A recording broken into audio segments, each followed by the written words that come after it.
What's up, you radical human? Today in the studio, in the flesh, I had Steph and Jay of Phase 6 Fitness. They are a power couple in every sense of the word. They look the part, they walk the walk, and they talk the talk. They are famous for becoming this internet phenomenon of natural, ground-based locomotive movement. You gotta see it to believe it. They move with such grace and power. They're helping athletes. They're helping the everyday person get up and down off the ground. They are helping you to organize your body and your mind for optimal health. And then they're branching out now and helping other creators do that with the dojo here in Austin, Texas. So we hear all about their story, one English, one Australian, how they met, how they got here, and what they're doing to continue to redefine how we think about movement. Fascinating conversation. I think you're gonna love these two. Let's get into it. Jay and Steph, welcome to the show. I must say, I felt that this one's been a long time coming because you've been an inspiration for the movement stuff for me for quite a while.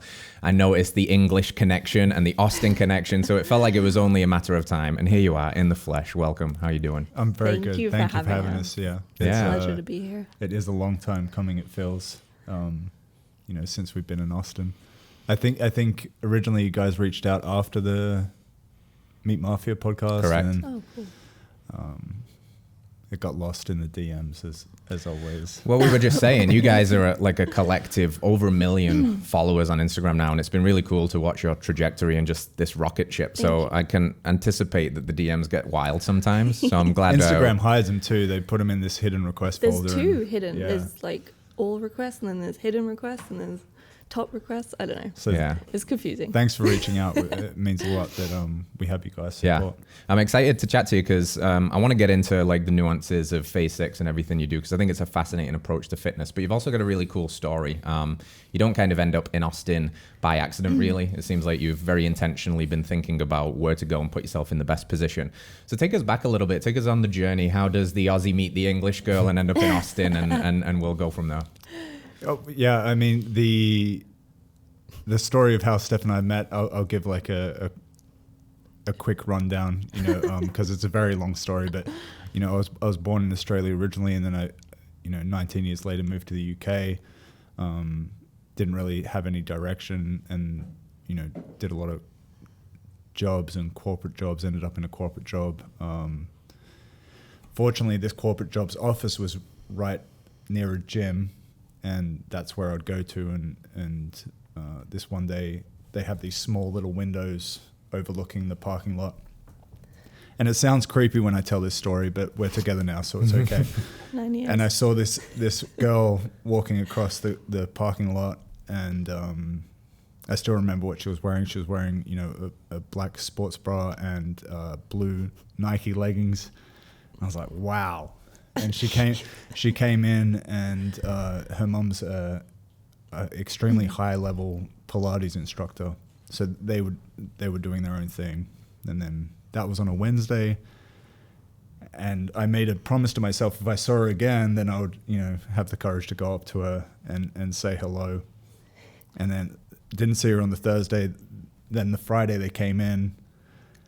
Didn't have the courage to say anything in the gym, so I just walked past them and went downstairs to this place where you get like food and drink.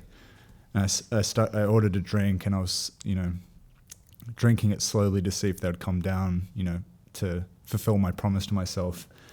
And fortunately they did, and they sat at a table opposite me, and I was at the end of the drink, and I was like, well, it's now or never. Now or never, so maybe. I walked up, and Steph's trying to have dinner with her mom, on a Friday night, and I interrupted their conversation. I made some poorly attempted segue into the Pilates thing. I had a weak core at the time, and long story short, I ended up leaving with Steph's mum's number before I had the courage to leave with Steph's. But the jig was up the following Monday when Steph's mum turned up to the gym, but Steph didn't, and I was like, "So, where's Steph?" And she was like, "Oh." Her mum okay. was like, "Oh." I get what's going on here. and You're not interested in Pilates. yeah. And then that night, Steph texted me. She got her number from My mum. her mum, and Steph asked if I could help her with weight training, and I had no idea really about weight training back then either. But I was like, yeah, sure. Of course. And that was our first date, and we've pretty much been together 24/7 every day since for 9 years. That's amazing. Mm-hmm. That's Yeah. amazing. And you get a little bolster wind in your sails because she was the one that reached out to you. Look at Right, that. exactly. Well- Otherwise, it would would have been no. I would have seen you again, Yeah, obviously, but It was good. I was obviously keen. Yes. Was Jay as like, manly back then? Did he have this monstrous beard, or was corporate Jay a actually little had- different? Oh, I had to be. Corporate Yeah. Jay was different. Clean shaven. No. He wasn't clean. Never been clean, but It was very clean short. shaven. It was like very short. I was out the womb with this, but yeah, it was, I could see I was- potential. I was forcibly made to keep everything short, and it became a mutual understanding that we should part ways when the beard became longer and longer, and more tattoos appeared on my hands and things These like we call these job stoppers. Yeah. Yes. So it was almost like a subconscious thing to not be hired again by a normal job. Yeah, you got to stand for something, man. And the beard's a good hill to die on. Yeah. You did well. So yeah, then we decided that we did want to spend every day together. We didn't understand, working a normal job didn't really suit us. Didn't appeal. We also didn't want to settle down in the UK. The quality of life there, especially when settling down isn't the best,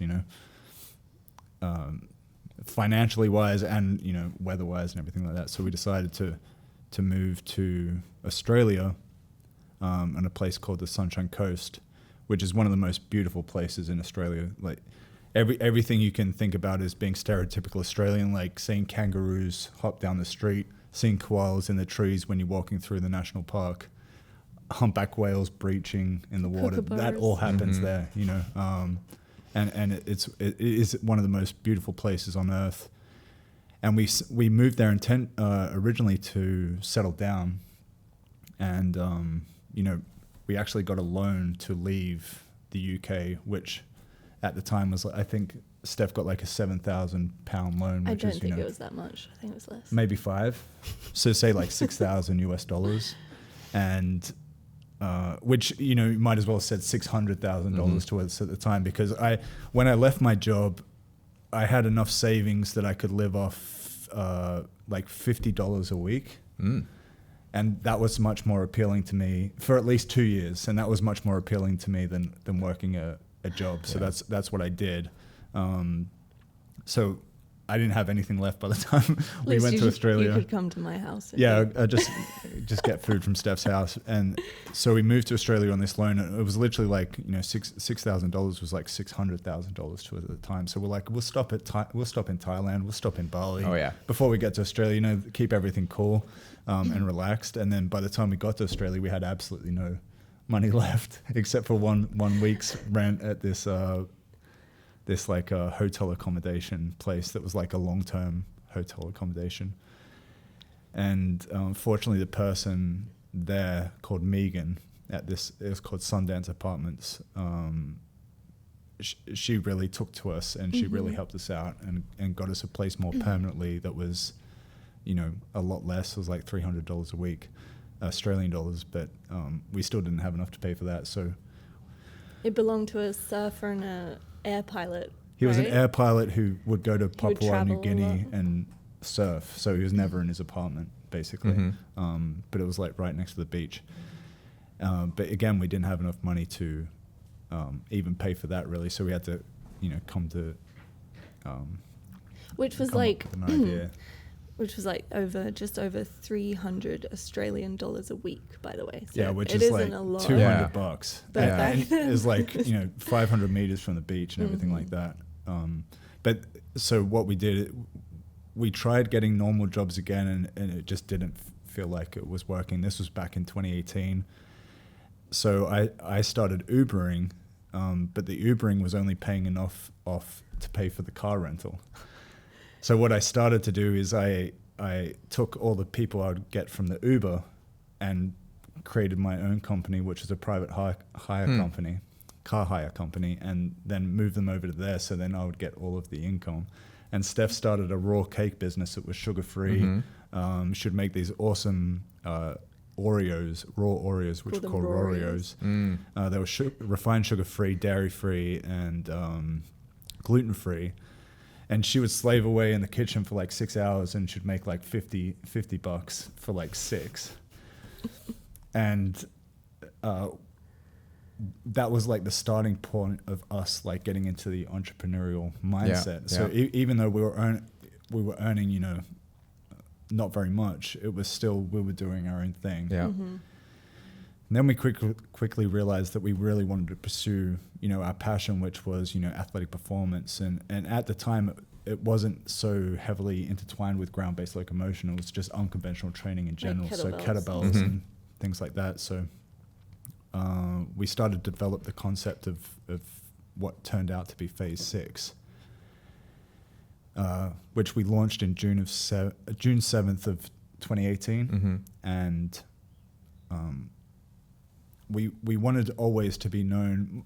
I've wanted to live in the US my entire life. My first memories as a kid is not of like my first birthday or riding a bike. It's literally sitting in front of a TV screen, being obsessed with New York City. And I first learned about the concept of the American dream very young, and that's what I wanted to be. I wanted to live the American dream in the United States. So we wanted Phase 6 to be a US-based company. And also the problem with what we wanted to do is the education wasn't there in Australia. It certainly wasn't up to the standard that it seemed to be in the US. It's very much bodybuilding culture there still. Like Arnie is like... It's 30 years behind in that, you know, even if you go back there, like the concerts that were on in 2018 were like Cher, Elton John. They're getting like the left. It's like you don't even know what year it is in there. You know, sometimes they're very advanced in some things, particularly like you know, medical health, but in other aspects, it's very much behind, including the training. So we knew in order for us for Phase 6 to be what we wanted it to be, we knew that we needed to get to the US. So we had some money that we weren't allowed to touch because we originally intended it to be for a deposit in a house in Australia. So once we launched Phase 6 and we knew that we wanted Phase 6 to be a US brand, we invested everything that we had, which was around $35,000 into a 3-month trip around the United States. With a videographer. Take a videographer with us, document the entire trip, and go to LA, Austin, and New York to not only meet everyone who inspired us along the way, but also document the entire trip and create enough content for at least a year and a half so then we could figure out the visa process and things like that. We ended up completely getting the budget wrong, and we left New York City after the 3-month ESTA visa expired, just the day before the visa expired, with $1 in our pocket. Nice. We even had to borrow money to fly out because we had nothing left, and we literally have that dollar bill. That's still cool. It's got a big tear in it now. You know, and the United States was the first place that we truly felt like we belonged. You know, we've been all over the world, and it just felt so right to be here. So the next stage was trying to figure out how to get here permanently. So we went back to the UK at the end of November. By January, we were back in the US for another 3 months. Back in New York, Austin, and we went to LA as well again. But mostly stayed around Austin, you know. That was like the unconventional capital at the time. During that time, we got extremely bad legal advice from an immigration lawyer here, and she advised us to apply for either a B1 or a B2 visa when we got back to the UK, because she didn't understand the concept of what we were trying to do. Like, we're shooting content, we're hosting seminars, events. As far as her knowledge went, like that would be the best one to get us back here quickly. You know, you get like 6 months. So we booked out all these events that they were selling out fast in 2019 in the US. It was like Atlanta, New York, LA, Austin. There was a lot of hype. Wow. It was really. And so we went to the immigration office, you know, with all this evidence and Of paid tickets, you know? Yeah. as I'm sure you're aware, on the B1 or B2, you're not allowed to earn Tourist income. only. Yeah. So we were like, look, all this money we're making. So we applied for the B1 and we're showing them all this evidence and, So proud. and they're like, you've applied for the wrong one. And obviously the immigration office can't tell you which one you need to apply for because legally they're not lawyers. So we thought it must be the B2 because we're applying for the B1. So we applied for the B2, got denied again. And what most people don't understand with once you get denied a US visa is that you're blacklisted from the country until you apply for the correct one. So you can't get in on a visitor's visa, you can't get on anything. So it was heartbreaking for us, and that like led to a 3-year journey to not only getting approved for a US visa, but in the meantime we also had time to kill, so we took phase 6 all across the world. So we did world tours of, you know, London, Italy, all around Australia. And then obviously the pandemic happened, and then we were just hopping around to different countries, avoiding lockdowns. Yeah. I think we stayed in Mexico for like 3 months. Yeah. At a time. You know, that was a pretty open place at the time. And then there was little gray areas of when you could host events and not. So we went back to London, host a few events. We were very good with timing. Yeah. Like the universe was like definitely guiding us Yeah. in the right direction the whole time. So. And then we found a really good immigration lawyer called Jane Ogle, who had a 98% success rate in 2020. You know, which was apparently like one of the hardest times for immigrations, and also that, you know, with the immigration laws and then, you know, lockdowns and everything like that. So it took us around 10 months to get approved. And that was like, before that, it was 2 years of people telling us the visa we got approved for, which was the O1 visa, was impossible for us to get. And many people were trying to push us on like a business visa or stuff like that. One immigration lawyer who did say that we'd get an O1 visa took our money and ghosted us. Oh no.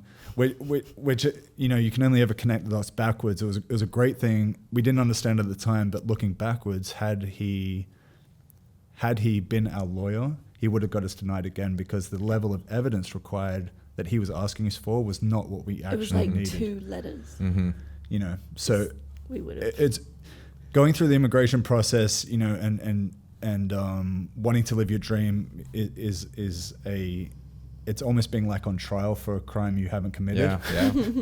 But it's worth it in the end. And what it took in total was like 3 years of focused effort to, you know, achieve a lifelong dream. And which 3 years is a long time when you're in it, but the payoff is huge. So, you know, we were fortunate in the fact that we did have this time, because we really planned everything out. You know, we planned the dojo that we opened, you know, last year. That plan's been in place for 4 years. Yeah, it was right just on. Get into the US. We had all the floor plans. We had the concept designs. And once we got into the US, then we could get the ball rolling, which is why it happened so fast. What do you think it was about, you know, firstly, the just commitment to like not letting this go, this idea that had you more than you had it? Like you said, it was an early memory. It resonates with me a lot too. Like I always knew I wanted to come here. There is something about that American dream, and you know, technically we are immigrants, and that immigrant mentality that you can build something and create something here that feels a little more constricted in places like England. You know, that kind of small country and the small-mindedness of it sometimes. Yeah, you're stunted. So I think there's a lot of value in the tenacity that you had, because it sounds like at many points you were probably like, is this going to happen? Right. Yeah. I mean, I always say, like, throughout the entire process, I kind of look back and I'm even surprised myself, but there was never one moment where we were like, you know, should we just not do it? Like, it'd be easier to do something else. But we never questioned it, and we always like pushed forward. It was like it was ingrained, like there was no other option. It's like, what do you call it? You say death before. Yeah, victory or death. It's it's as extreme as that. Burn the boats. Yeah. You know, Steph and I have lived in extreme lack, and we've been completely happy. And we live now, you know, in the United States with extreme abundance and we're happy. So like what scares us the most is living in mediocrity, you know what I mean? Like living that, whatever is in the middle of that. So we knew that we would never be 100% happy, which is the main thing for us if we were to be anywhere else. So that there was no other option, you know.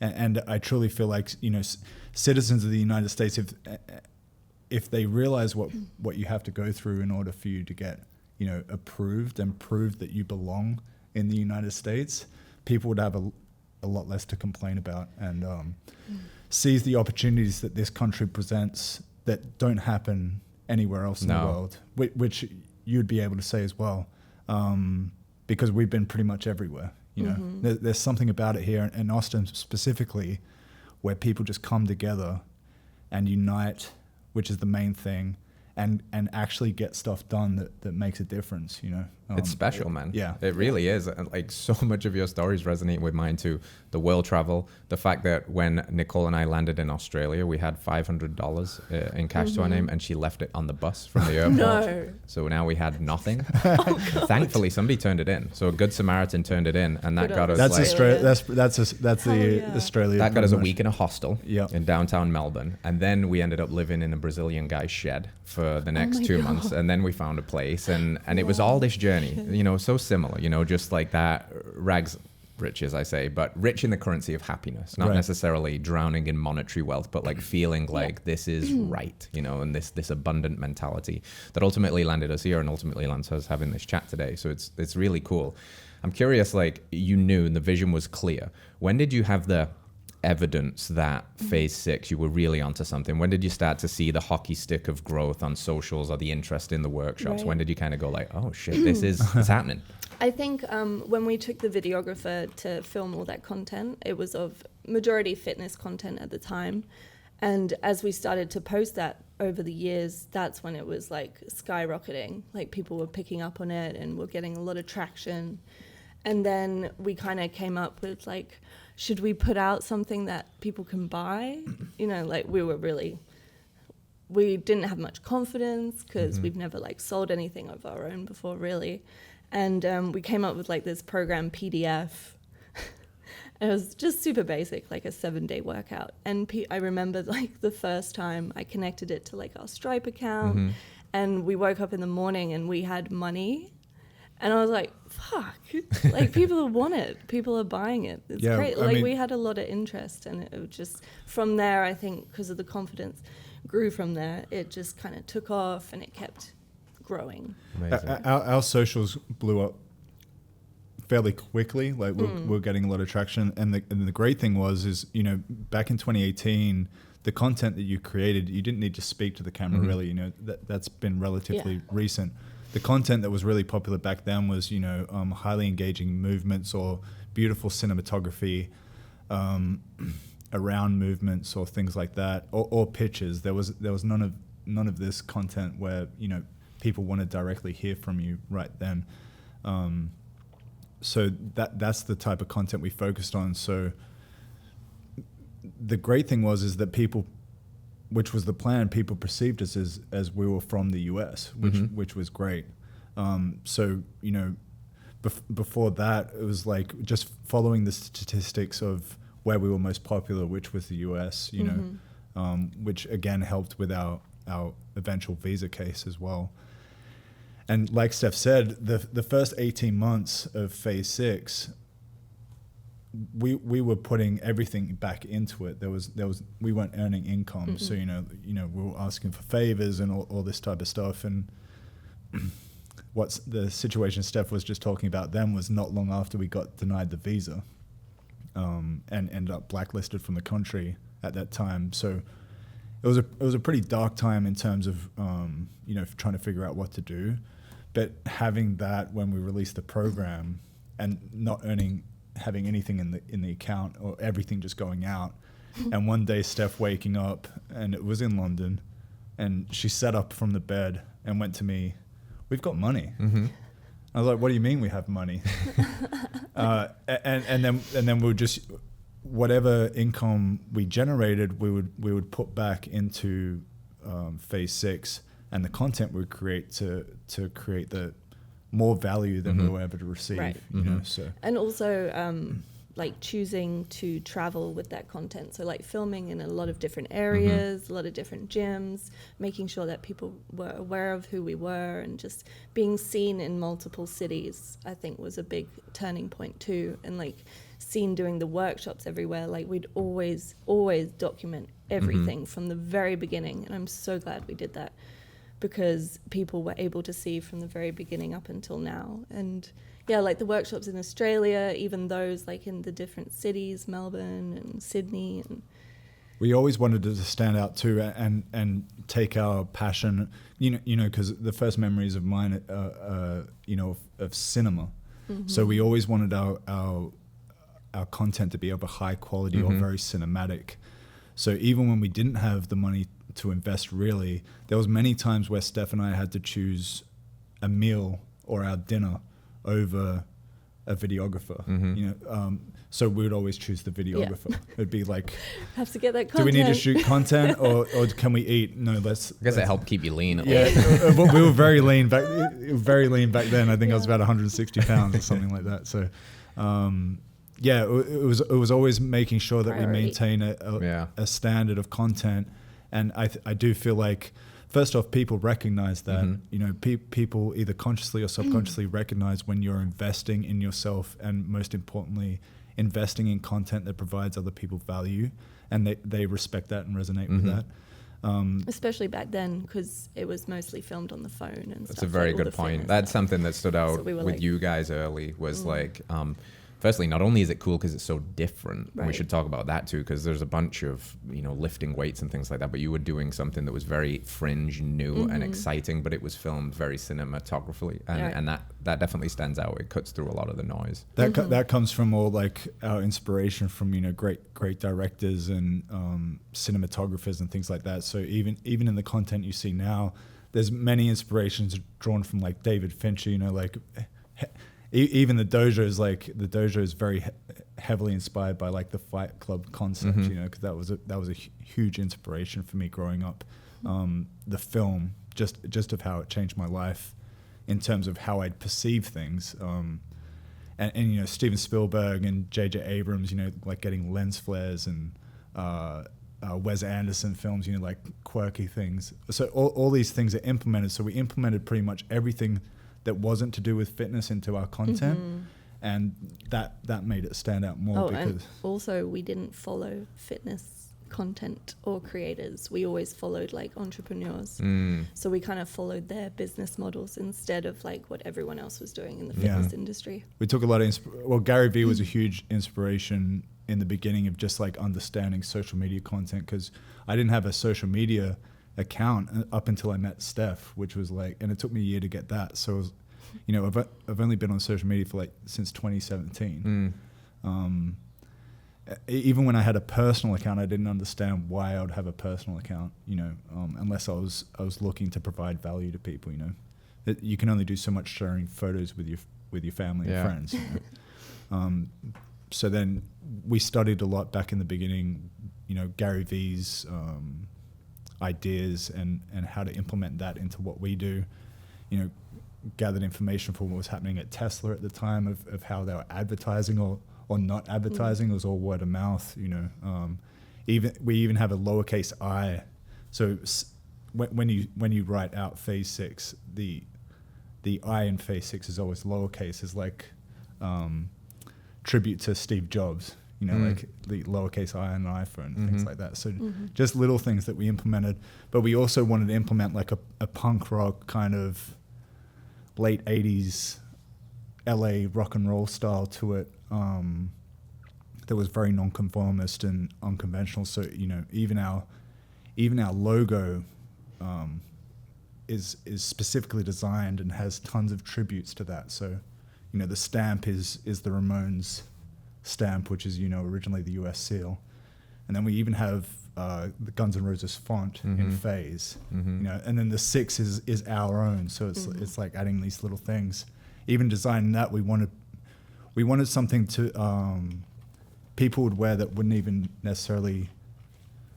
It would transcend fitness. So like, you know, you could have a musician wear it or something like that. It wouldn't be like tied into fitness. And as bold as like a Harley Davidson logo type thing, you know, because everyone was doing very clean cut stuff with fitness.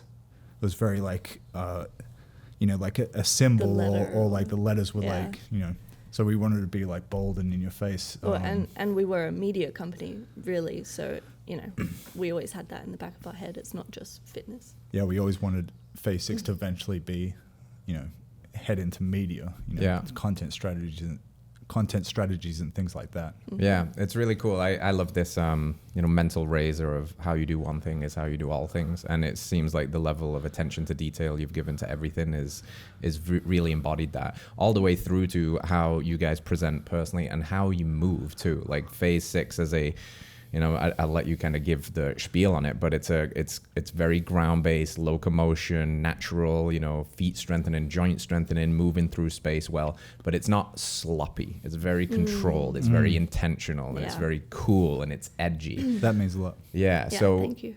What's it been like for you guys to personally develop like this as a system? Did you Pilates starting, weightlifting starting, like what's your personal journeys in movement been like, and how have you come to find this flow, and why is it so important? I'll let you start with that. You got lots of experience. Well, very different things to what I do now. But so I started in like athletics, so like track and field stuff, long distance runnings, lots of cardio based things, high jumps, you know, all that jazz. Dance, martial arts, and she's being very humble with the martial arts. She was a black belt really? At 12 in karate. She's a gangster. So. My dad's a martial artist instructor, so that helped. But yeah, so and then I got into a little bit of weights with you, but it wasn't really my thing. We were trying to train like body from the information that we had. You know, we weren't trying to be a bodybuilder, but, you know, we didn't know any better. It was like lat pull downs and chest press and things like that.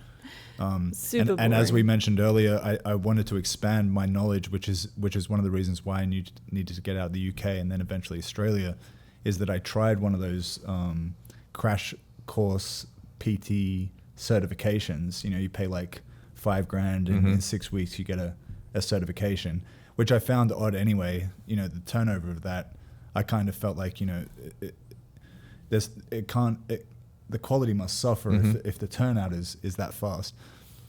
And when they were telling me that, you know, when you squat, your knees can't pass your toes, or you can't add rotation on this, or it just didn't make sense. And then, you know, we came to the final exam, and I walked out because I didn't want to be certified by that, because it just didn't make sense to me.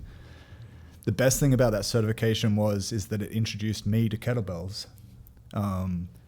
Which he introduced me to. Yeah, but and everyone who knows anything about kettlebells will laugh at this. The kettlebell certification that they offered in this PT certification was an hour long, and you learnt the swing, snatch, high pull, clean in an hour. And everyone's back was thrown out and things like that. But the best thing about that is it introduced us to the kettlebell, and just the way the kettlebell moved made so much sense, because it felt so functional, even though we didn't have the knowledge about why this felt so good. Yeah, and I also really kind of saw the benefits from it quite quickly.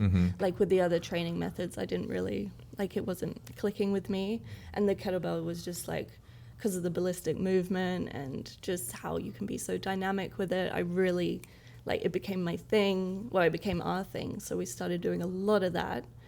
And then we kind of got inspired by more of the martial arts, so the ground-based movement and mobility, doing a certification in mobility training and just kind of pinpointing things that I want to keep from that and what I want to improve on. I really discovered that I wanted to move with intent and purpose. I saw the floppy people. I saw the mess that was kind of out there. And for one, it doesn't look good on camera, right? And that is our thing. We are on camera. So, I've got to really kind of own my movement. So I worked on like relentlessly doing movements, like maybe like a set of 3 to 5 movements tops, and I would just kind of master them like over and over again for months. We trained like the same movements. I think maybe like years. even the kick through we did like for 3 months straight until it was perfect. And like perfect. And then the crawls, like crawling patterns, you know, just going slow and controlled is just so important. We actually slowed everything down. So, you know, everyone does everything so fast, especially back then, like 2018, people were like doing speedy kick throughs and like jumps, and like everything was so quick. There's and so we were quick like, transitions. And we're like, like if you slowed that down, you can see the kinks in the chain. Like they're actually not holding themselves. They're just like relying on momentum. Yeah. And I didn't want to rely on momentum. Like I wanted to own each section of each movement. Like in every workshop, we slow everything down.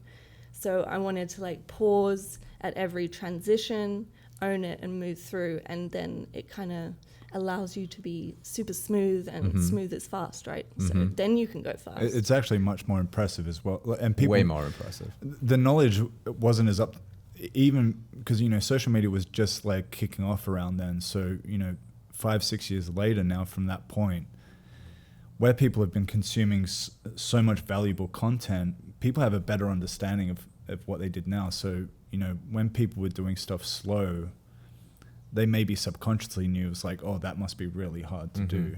And now people more inclined to be like, oh, that is the way to move fast. But back, the concept of us wanting to move, you know, slow and make our movements look fluid, even slowly, was when we did come to the United States and we were doing these educational certifications. Is we were meeting a lot of people who even inspired us at the time, who were providing content to people and telling people to do certain things.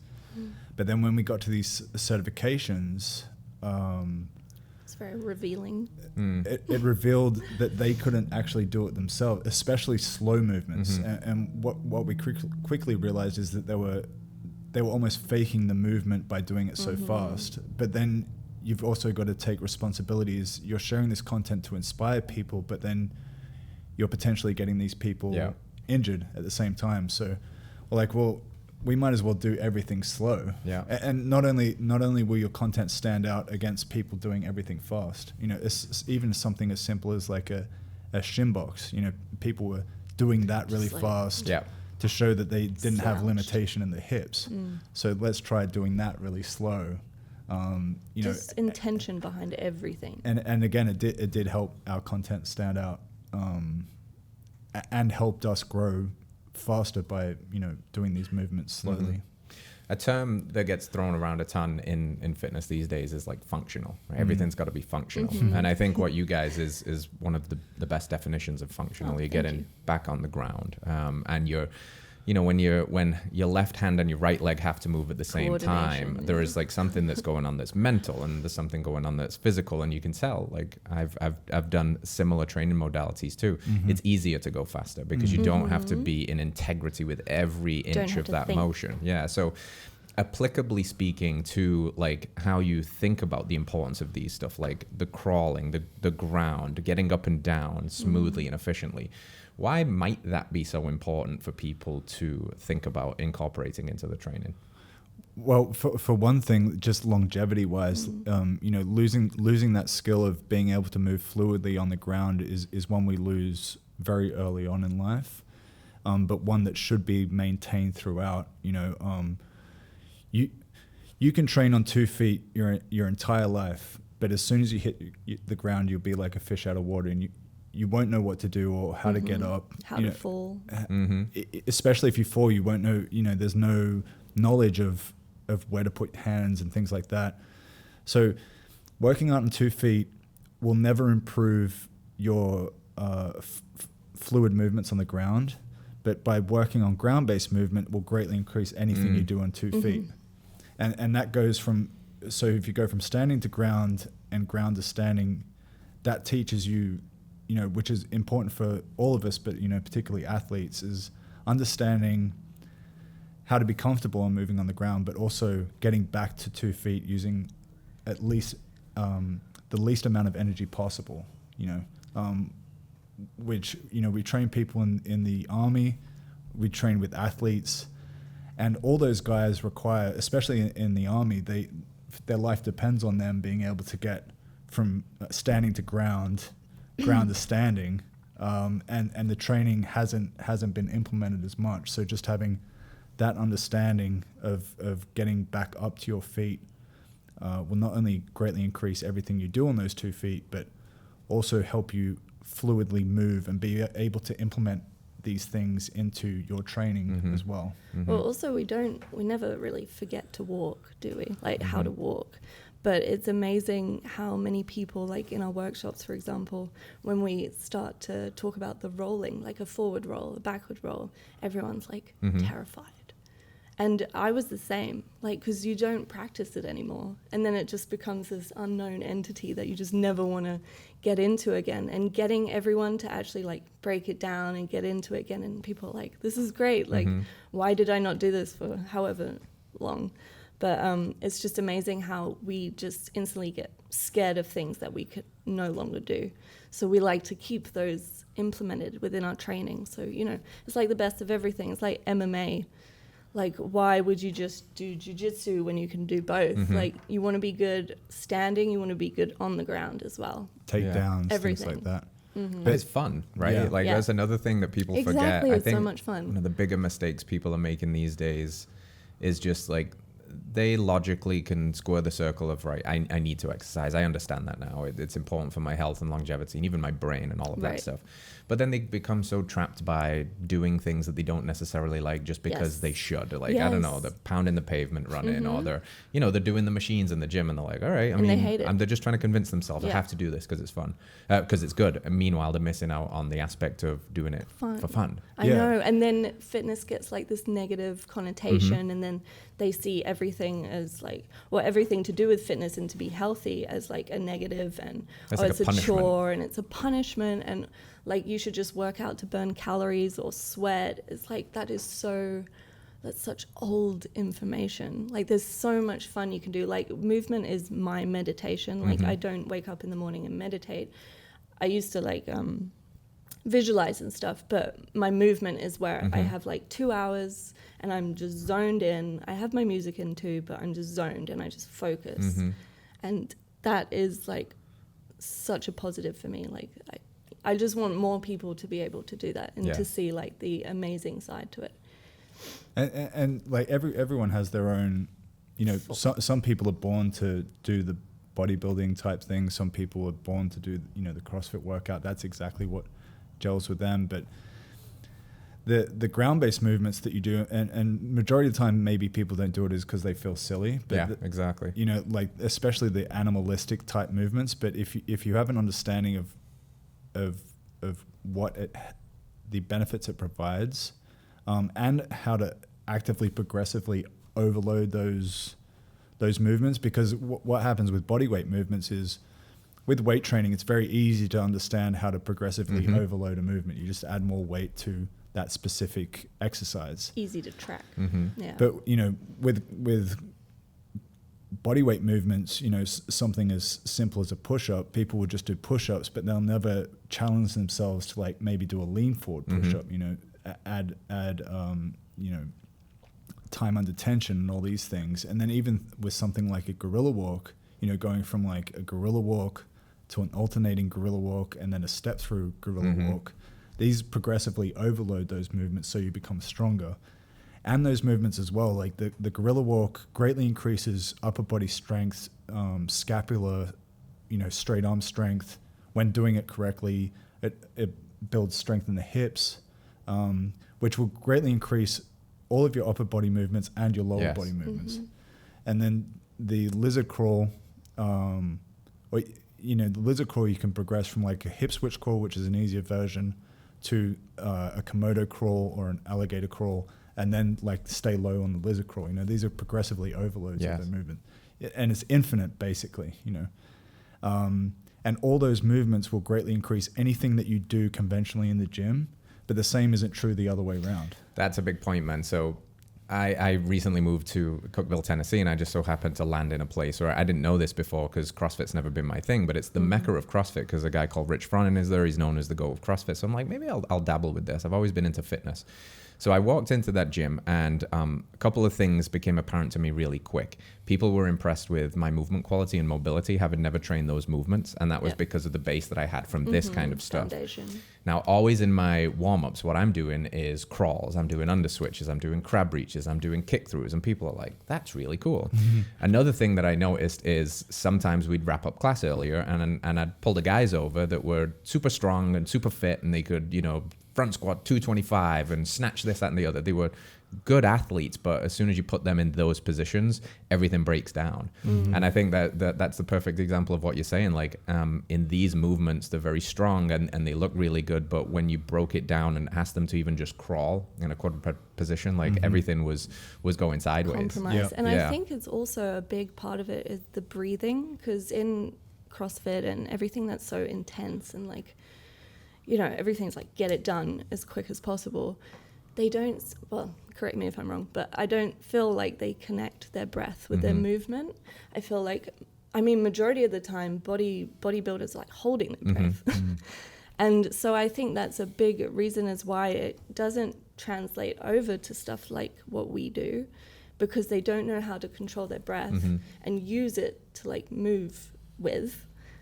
They feel like very stuck and the coordination doesn't come because they're not synced up and it's all very like stop and start. And even longevity, like we're very short-sighted. And one of the things, one of the things that stuck in my mind from that personal training certification that I didn't, that I walked out of, was they did a survey of people, people training, and the question was, would you rather look exactly how you want to look right now and die in 5 years, or work for 5 years and look exactly how you want to look like put in the work and then you'll look exactly. And the majority of the people chose look exactly how they want now and die in 5 years. Which is horrendous. Which is a horrendous concept, you know what I mean? It's like the easiest route possible. And another thing that stood out is when I was training, there was when I was just getting started, very limited understanding of functional or unconventional training. We were just getting started, and there was this. The gym was split into two levels, and downstairs was like a monkey bar thing and med balls and all this unconventional battle ropes and everything, unconventional section, and then upstairs was all the weightlifting section, and there was this he was maybe 65 or something like that. He was jacked, but he was doing all push-ups and everything. He was doing everything on the ground, calisthenics-wise. He wasn't doing any ground-based locomotion or anything like that. And I said to him, like, you look like you should be upstairs. Why aren't you upstairs? And he said to me, if I knew what I knew now, I would be doing this 30 years ago than ever doing what I did up there, because now my body's broken and this sucks. So all those guys, training they want, which is great, but we need to be thinking more about longevity. Yeah. And in order for you to train at the level that you're training at right now for the long term, you need to be fluid. Yeah. Which is where the martial arts mindset comes in, which we're heavily connected to. All this ground-based stuff. We never pretend like we invented it or anything like adapted, that. Yeah. We've took inspiration from multiple decades, maybe even centuries, or ancient practices that have been around for thousands of years, and just took what we thought was useful, disregarded what we thought was useful, and made it uniquely our own, and implemented the content around that as well, cinematically. But we have to give credit to the innovators of this, especially in the modern age, which most people don't know a brief history, which is this ground-based locomotion stuff basically started from martial arts. So there was a gentleman by the name of Orlando Carney in Brazil, who all the Gracies know, and Roger Gracie's dad knows him well. He used to be this. I guess he did yoga. I'm not 100% sure. That was basically the biggest movement practice back then. But then he started to play around with like animalistic movements. Went down into the jungle of Brazil and really embodied the animals. Hickson Gracie was his yoga student, I believe. And Hickson saw the benefits of these movements that he was adapting and how to implement them into jiu-jitsu. So then Hickson started implementing them into jiu-jitsu, and which one of the biggest ones you can see is in 1993 Choke documentary. Yeah, the documentary is cool. And he's doing all that stuff on the beach, you know, that Conor McGregor started doing, you know, became famous for. And Hickson Gracie had two students, Cameron Shane, who founded Budokan That's right. University, who's one of the biggest innovators of quadrupedal locomotion, ground-based movements, and Alvaro Romano, who created Gymnastica Natural. So, you know, Cameron took it to the US and Alvaro stayed in Brazil, but, you know, their teachings are worldwide, but you can always see like the similarities between the two.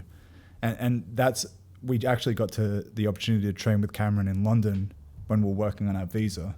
And the stuff he taught us in that 4 hours has like stayed with us. Yeah. And things like his, you know, the way he adapted the gorilla walk, we've implemented that, you know, forever since then, just because of the benefits and things like that.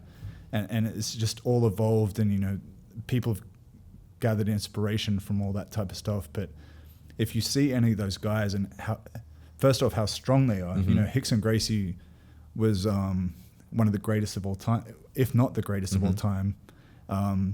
So strong, but fluid, you know, it's almost like the Bruce Lee type mentality of just being fluid. Yeah. And that's how these guys could get severely beat up, but be able to do that long term, you know, because they had the fluid of their movements as well. Yeah. Implementing these modalities that other people weren't picking up.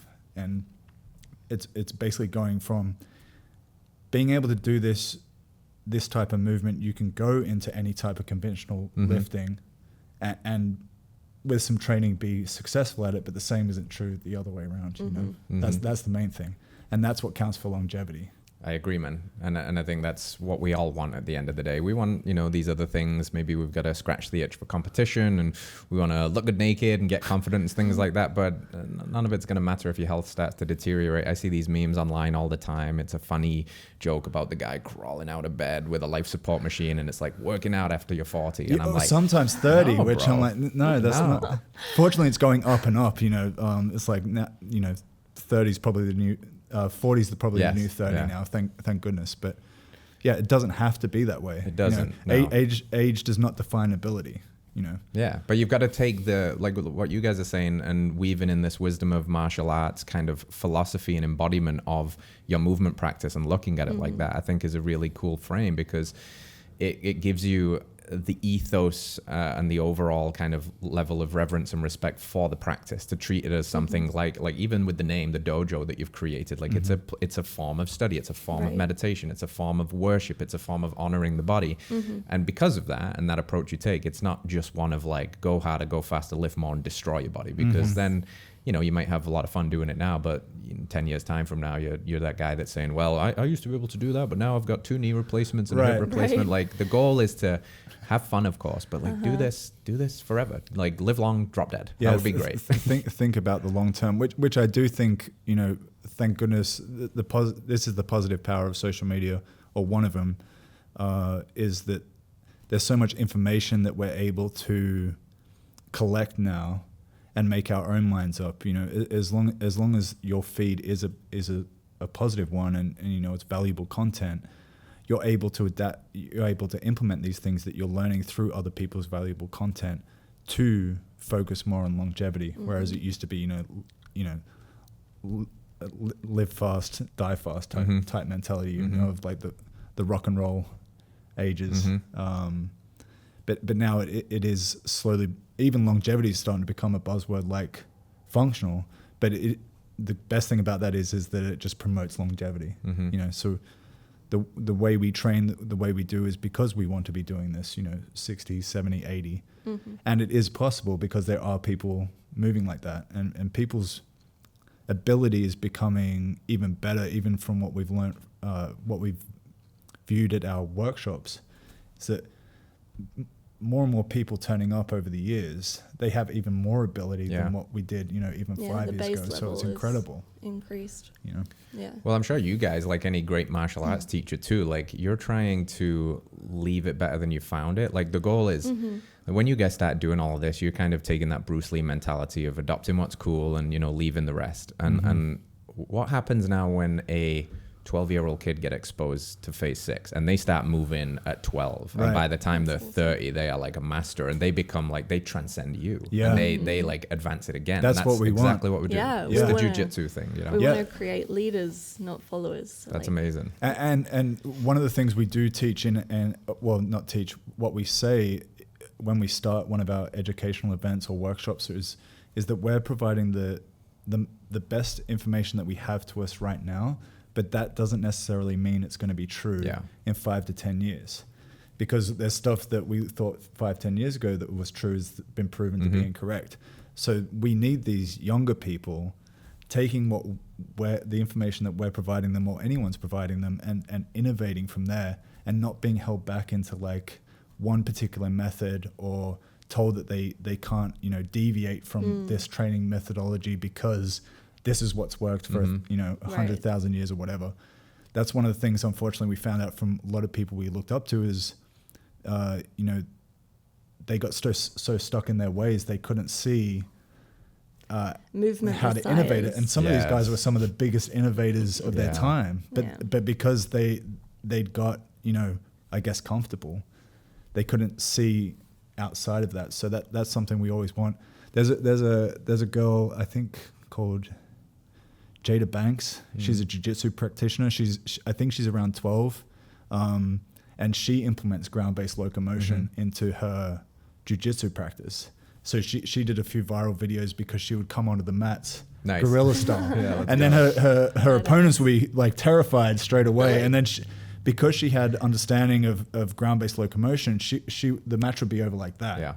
So that's what I'm really excited for is people implementing ground-based locomotion, not only in martial arts, but also, things like running and strength training and weightlifting, because the more fluid you become, and everything else becomes easier. Like agility, huge. Matt Choi, who's a good friend of ours, do you know Matt Choi? The runner. Yeah. So he's one of the great examples of that. Although he's in that, world of running, he has a great almost martial arts mentality, is implementing, he's a cross trainer, right? Every modality to what he sees might help, increase anything that he wants to do for his passion, which is running. So, getting him to do things like ground-based locomotion, all these movement patterns, these animalistic movements greatly increase everything he does on 2 feet. And he understands that. And even like, there's these bands called Hertz bands, which is designed for wrestlers, but all that transfers over to everything that we do anyway, so it's just breaking the boundaries of what people have in categories, and implementing that into everything that we do, athletic performance wise, at least. And what are you guys digging into personally to keep, you go first? That's what leaders do. Like, what are you finding? You've found the ground, you found kettlebells. Are you falling in love with any new styles? Are you investigating, or are you just constantly just seeing what comes up and flowing with it and seeing what you can surprise yourself with? I mean, I'm always open to new styles. I don't really follow many people on social media, for example. So I'm not like, I wouldn't say I'm like looking constantly for inspiration from others, but I kind of find like when I just spend time within my own movement, like I kind of find ways of what would be good to add on to that, or what feels, it's all about feeling really. Like sometimes in a workout, I'll just try something and it's not really a movement, but it feels good. So I'm going to like make it a movement. You know what I mean? So it's just like, for me personally, I like to just feel around and like see what's good, what's new. One thing people don't, mostly because we haven't been able to show it because we were traveling so much, so a lot of our content was based solely on what we could film at the time, so sometimes we wouldn't have a gym to film at to show weights. Now we have the content dojo where we can, you know, film every day. Yeah.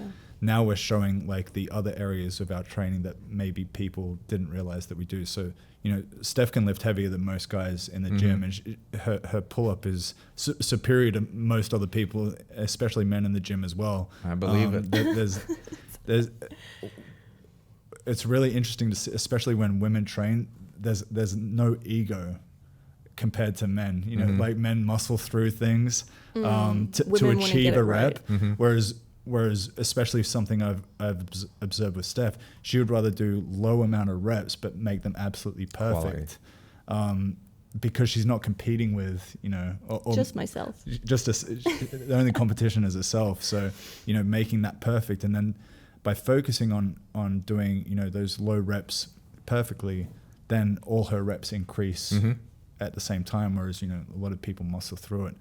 But yeah, we have been implementing a lot like you know, I guess conventional stuff into our training. Yeah, a bit more barbell, I guess. So usual. you know, the foundational movements like squats and, you know, landmines, and I mean, landmines is kind of unconventional as well. But, you know, implementing a little more barbell stuff, because that does help. Yeah, and you know, it's tried and tested. But having all these other things implemented at the same time will greatly increase. Had we not trained the way we did, we wouldn't be able to increase all that stuff quickly. It's super interesting to like train a certain way for many years and then start bringing in the conventional stuff, and obviously not getting injuries and like kind of being able to jump into it, I guess, not at a crazy weight, but at like a good level straight away is a great, I don't know, like result from...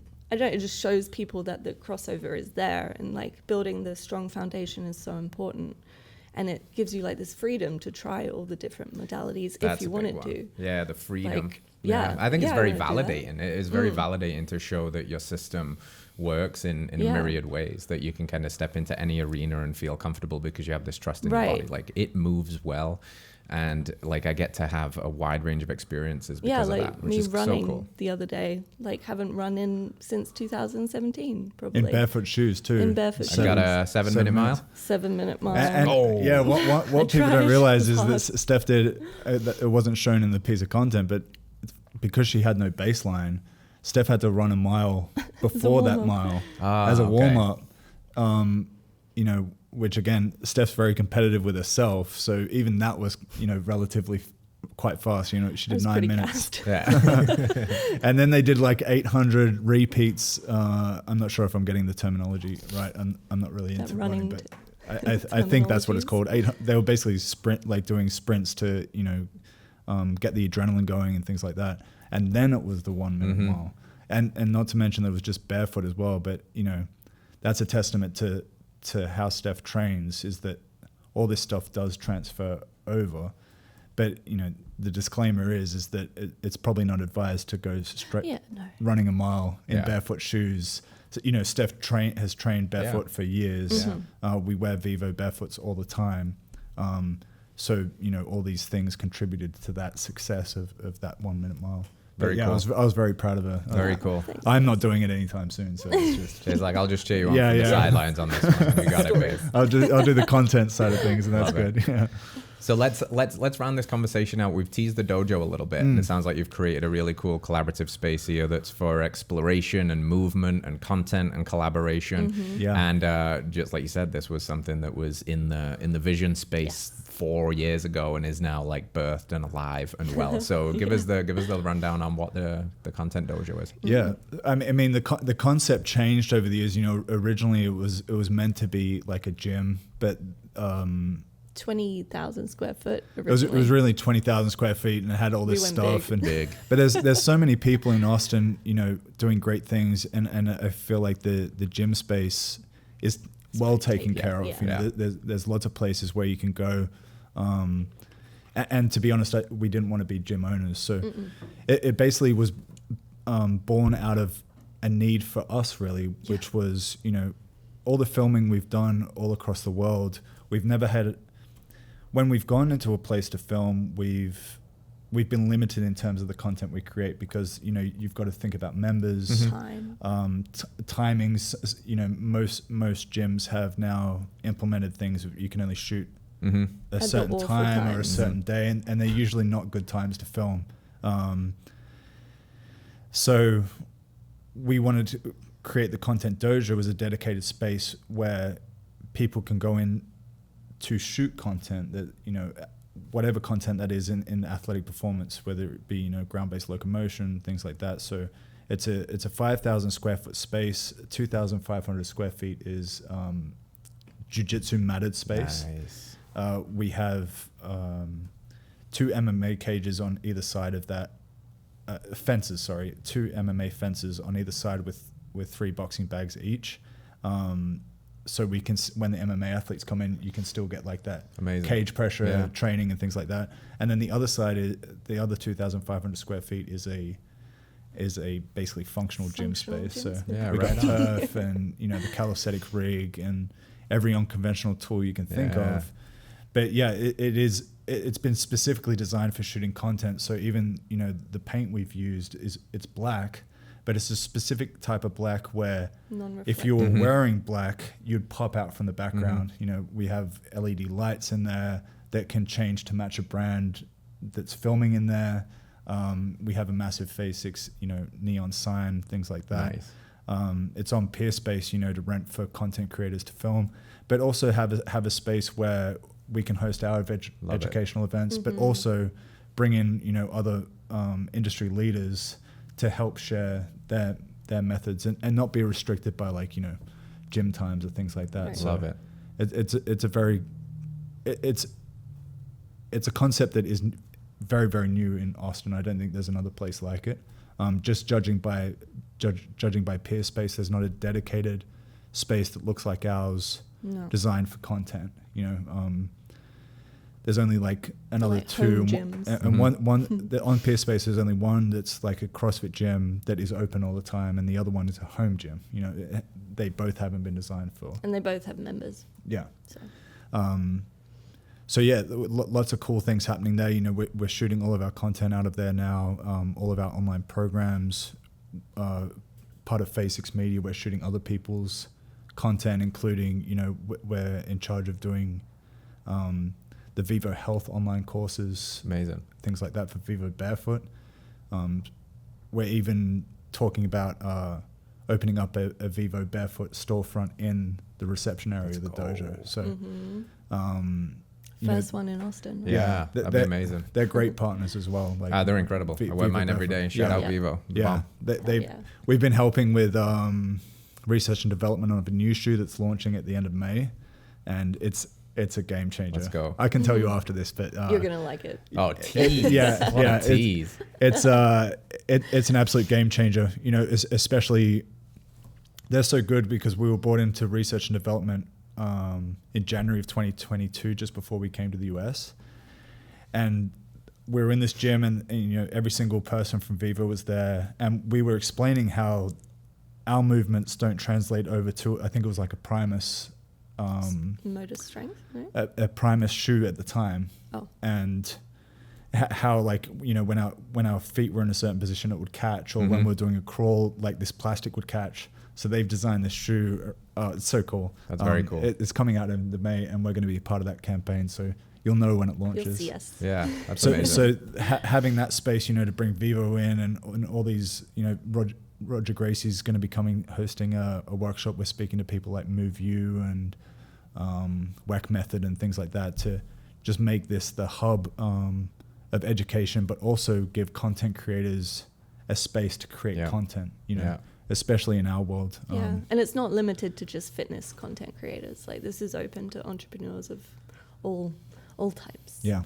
Well, we were saying before we went live, you know, this energy here of collaboration beats competition. Yes. And, you know, like, it's so cool to see how you guys fought pretty hard to bring your vision to life, and now you're blazing the trail to set something up that basically you're going back and saying, man, 4 years ago, if this existed, it would have been a dream, and now you've created it. Like, that's really cool. Yeah, that's an interesting point, because with the dojo specifically, you know, even when we got approved for the US visa, Steph and I visualized that moment for 3 years straight. So when it actually happened, we couldn't let out any emotion because we'd experienced it 1,000 times over. It wasn't till like maybe a year or two in to living in the US that like just tears flooded me, you know, of like it actually, that's real. Yeah, like I've even got the USA flag tattooed on me. That was just before we got denied the visa the first time. So I'd always wake up and know that was the goal.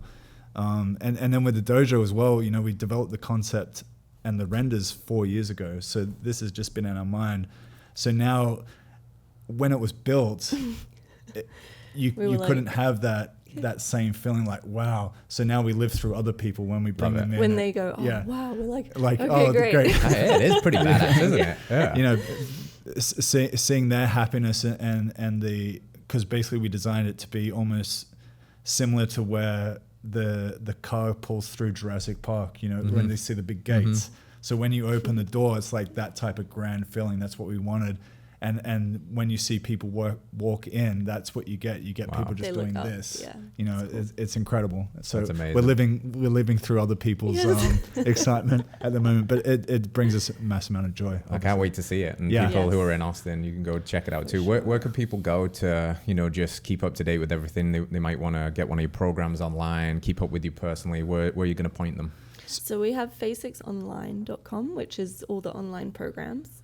And then we have a phase6dojo.com, which is the dojo, of course, where you can book You can book any content shoots or things like that. And it's also on Peerspace as well at the moment if you just do like, you know, fitness video shoot and then gym. Dojo.com will also be where our events are like hosted and available to purchase. Phase6dojo.com with the number 6. And Phase 6 online with the number 6. And shout out to Steph as well. She just released her program, which is called Make It Look Easy, which is talking about. There you go. which is basically like following through, you know, to get to a stage of actually training like Steph. So it's like a 12-week program, and there's 3 levels. So like level 1 is like introduction to everything and like the regressions to everything that I can do now, basically. Love it. So they go through that for 4 weeks, and then level 2 will be more progressive.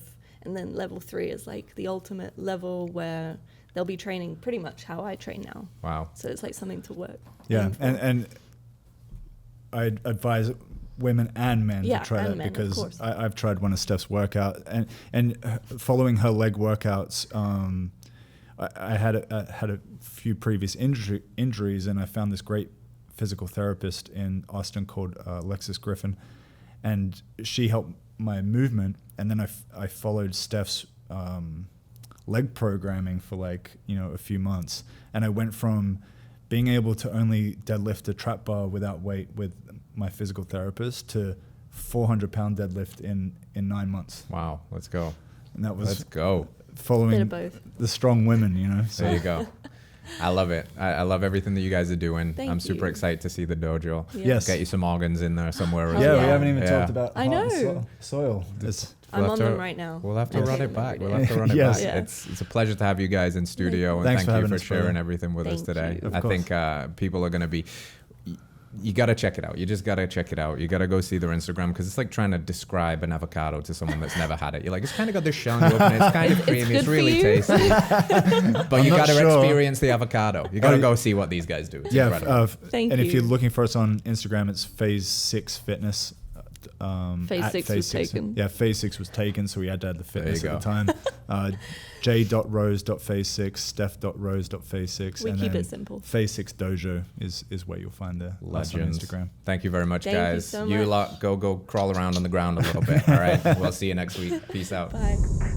All right, friends. Thanks for tuning in to another episode of Radical Health Radio. We got a fresh new podcast for you every Wednesday. If you enjoyed the show, consider liking, subscribing, reviewing, and rating us on your podcast platform. It helps to spread this message of radical health. We'll see you next week.